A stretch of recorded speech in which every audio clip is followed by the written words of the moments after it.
Welcome back to third part of the chemical engineering interview questions. तो आज हम लोग फायर एंड सेफ्टी की बात करने वाले हैं। फायर का मतलब क्या होता है? कोई भी चीज़ पे लगने वाली आग। आग यानी फायर हुई, यानी कि फ्यूल, ऑक्सीजन और हीट तीनों इकट्ठा होके कोई भी चीज़ बर्न होती है, उसको फायर कहा जाता है।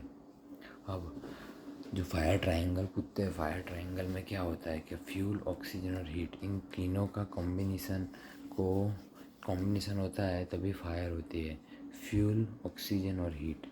अब फ्यूल, ऑक्सीजन और हीट तीनों एक साथ होने चाहिए, तभी वो फायर होगा। जैसे कि हम लोग बात करें कि हम लोग के एनवायरनमेंट में ऑक्सीजन है, और फ्यूल में हम लोग ने घर का गैस चालू कर दिया, और हम लोग दूर होके लाइटर से स्पार्क कर रहे हैं, तो वो जलेगा? नहीं जलेगा। उसका मतलब कि हम लोग को इन तीनों की कंटिन्यूस चेन होगी। फ्यूल, हीट, ऑक्सीजन के साथ कंटिन्यूस चेन में रहेगा ये सब एक दूसरे के साथ, तभी फायर होगा। अब हम लोग फायर की बात करते हैं। मैं आपको समझाता हूँ classification of fire. Mainly 5 types के क्लासिक ऑफ फायर होते हैं। पहले 6 टाइप्स के होते थे, अब 5 टाइप्स के होते हैं। Class A, B, C, D, के। अब हम लोग बात करते हैं class A, B, C, D के क्या होता है। अब फ्यूल में क्लास ए यानी सॉलिड फॉर्म के लिए होता है। Class B flammable liquid and gases के लिए। Class C electrical. Class D metal के लिए। और क्लास के किचन के लिए। अब हम लोग बात करते हैं क्लास ए से। क्लास ए यानी कि लगने वाले सॉलिड यानी कुछ भी हो जाए, रबर हो गया, वुड हो गया, पेपर हो गया, क्लॉथ हो गया, कॉटन हो गया, किसी पे भी लगने वाली आग को, फायर को हम लोग क्लास ए में गिनते हैं। अब वैसे ही हम लोग नीचे बात करें तो क्लास बी में लिक्विड एंड गैसेस। अब लिक्विड जैसे कि हो गया पेट्रोल, हो गया डीजल, हो गया केरोसिन, हो गया प्रोपेन, हो गया प्रोपेन गैस हो गया। अब ये सब हो गया तो इसमें आग लग सकती है, तो इसको हम लोग क्लास बी में गिनते हैं। क्लास सी इलेक्ट्रिकल में आता है। तो क्लास सी क्या है? इलेक्ट्रिकल में क्या होता है? शॉर्ट सर्किट होती है। जैसे कि आपकी इलेक्ट्रिक पैनल में फायर आ गया, वो सबको हम लोग क्लास सी में गिनते हैं। क्लास डी क्या होता है? क्लास डी यानी मेटल फायर यानी कि मेटल में बहुत कम कंपनियों में मेटल फायर होता है, पर होता है। मेटल फायर यानी टाइटेनियम, मैग्नीशियम, एल्यूमिनियम, सोडियम, ये सब मेटल में जब आग लगती है तो मेटल फायर बोला जाता है। और किचन फायर अब नहीं आया है। किचन में क्या क्या होता है? वेजिटेबल ऑयल हो गया, एनिमल फैट्स हो गया, उन सब में आग लगती है। अब ये तो हो गए कौन सा फ्यूल, मतलब किस क्लास को कौन सा फ्यूल क्या कहा जाता है। अब इसको बुझाने के अलग अलग टेक्निक्स होते हैं। हम लोग बात करें तो क्लास ए सॉलिड के लिए वुड, पेपर, क्लॉथ और रबर के लिए वाटर ही चाहिए होगा इसके लिए।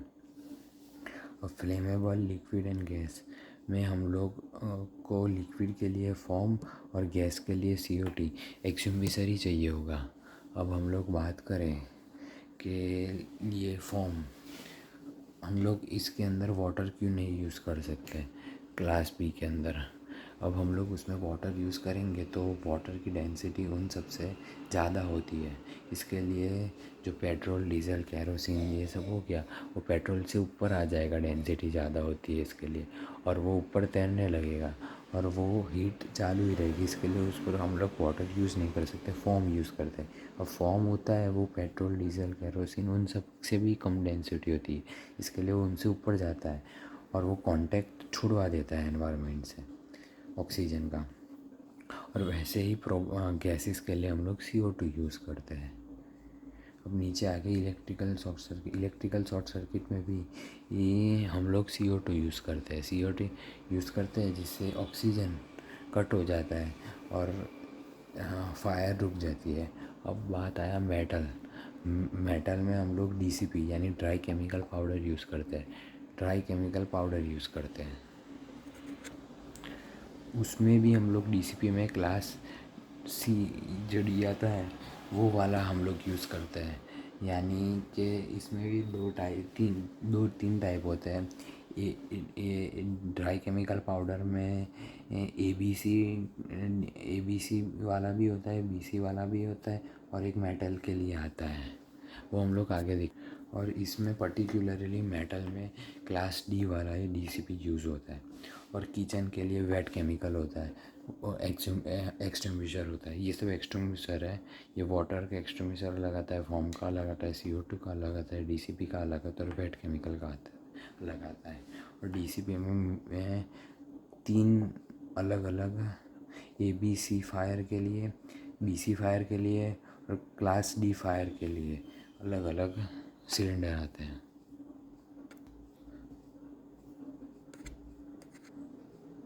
हमने आगे देखा वैसे वाटर। अब वाटर का जो एक्सटिंग्विशर होता है उसका कलर जो लिखा होता है वो अंदर रेड के अंदर होता है। अब जो फॉर्म वॉश जो हमने बोला कि क्लास B के लिए यूज़ होता है, उसमें जो कलर होता है उसका वो क्रीम कलर में लिखा होता है। अब CO2 जो होता है वो ब्लैक कलर के अंदर CO2 लिखा होता है। DCP ब्लू कलर के अंदर लिखा होता है, और वेट केमिकल येलो कलर के अंदर।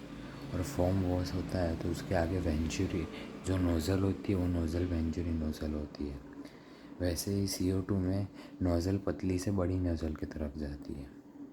और CO2 में हम लोग उसको वो ऊपर से ही पकड़ना होता है। हम लोग आस पास के जगह से नहीं पकड़ सकते, क्योंकि वो कोल्ड बन देता है अपने को। ठंडा इतना हो जाता है कि हमारा हाथ भी कुछ भी जला सकता है। अब हम लोग ने बात की थी DCP में ABC टाइप, BC टाइप और क्लास D। यानी ये जो ABC होता है उस ये ABC तीनों में चल सकता है ये DCP। इसमें मोनो एमोनियम पोटेक्साइड यूज़ होता है। और BC टाइप होता है उसमें पोटेशियम सोडियम बाइकार्बोनेट यूज़ होता है। पोटेशियम और सोडियम बाइकार्बोनेट दोनों में से एक यूज़ करता है। और क्लास D जिसमें मेटल और वो सब यूज़ होता है उसको फायर बुझाने के NaCl, सोडियम कार्बोनेट और ग्रेफाइट कॉपर यूज़ किया जाता है। आपको पता चल गया होगा। अब हम लोग बात करें तो फायर होता है। अब जैसे कि ये फायर हो गया बराबर, फ्यूल, ऑक्सीजन, और ये हो गया हीट। अब इन तीनों में अब फायर जो होता है उसको हम लोग बंद कैसे करें, उसकी भी एक टेक्निक होती है। वो होती है स्टारवेशन, स्मूथरिंग और कूलिंग। स्टारवेशन यानी कि हम लोग फ्यूल इसमें से फायर में से फ्यूल हटा दें तो अपने आप फायर बंद हो जाएगी। यानी आपको एग्जांपल दूँ तो अपने घर का गैस होता है, वो गैस हम लोग आग लगी है तो हम लोग नोज़ल ही बंद कर देंगे गैस का, तो वो गैस ही नहीं रहेगा तो आगे फ्यूल ही नहीं बढ़ेगी। जैसे कि कंपनी में आग लगी है तो कैन टू कैन आग लग रही है तो हम लोग बीच में से कैन हटा देंगे तो आगे फ्यूल ही नहीं मिलेगा उसको आगे, तो वो जलेगा ही नहीं। उसको बोलते हैं स्टारवेशन। अब हो गया स्मूथरिंग यानी ऑक्सीजन को रिमूव करने का, मतलब प्रोसेस में से ऑक्सीजन हटा देने का। यानी उसमें हम लोग यूज़ करते हैं, जैसे कि एग्जांपल हो गया फॉर्म यूज़ करते हैं हम लोग। क्लास B में जो आग लगती है उसमें ऑलमोस्ट यूज़ करते हैं स्मूथरिंग, यानी हम लोग उसमें से ऑक्सीजन ही रिमूव कर देते हैं CO2 यूज़ करके, इसको बोलते हैं स्मूथिंग। अब आया कूलिंग यानी कि हम लोग अब हीट को ही रिमूव कर देंगे तो हीट हो गया, स्पार्क हो गया, उसको ही हटा देंगे तो फिर भी वो जलेगा नहीं, क्योंकि आपको पता है फ्यूल, ऑक्सीजन और हीट इन तीनों में से कोई भी एक चीज़ मिसिंग होगी तो वो फायर अपने आप बंद हो जाएगी। यानी कि स्टारवेशन यानी रिमूवेबल ऑफ फ्यूल, स्मूथिंग यानी रिमूवेबल ऑफ ऑक्सीजन, कूलिंग यानी रिमूवल ऑफ हीट। ओके। अब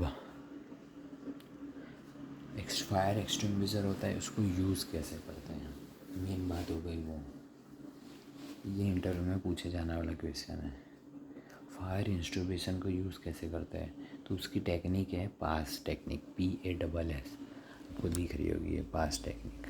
पास टेक्निक का मतलब है P यानी पुल द लॉकिंग पिन, यानी जो एक्सटिंग्विशर होता है उसकी जो पिन होती है उसको पुल निकालने का। Then aim the extinguisher, nozzle जो होता है उसको एम करने का, आग की जो बेस होती है उस पर। देन S यानी कि जो ऊपर का हम लोग ने हैंडल है उसको दबाने का, स्वीज द हैंडल यानी स्वीज करने का। एंड दूसरा ऐसे उसको मतलब स्वीप करने का, मतलब स्लाइड टू स्लाइड करके बेस पे वो फायर जब तक होलवाए ना, कम ना हो जाए, बंद ना हो जाए, तब तक उसको स्वीप कर रखने का। उसका मतलब होता है पास यानी कि ये जो लो पी यानी pull the pin, aim the nozzle to the base of the fire, स्वीज and sweep from side to side. Okay, ये हो गया हमारा फायर एंड सेफ्टी के टाइप्स और वो सब। और मिलते हैं हम लोग नेक्स्ट वीडियो में।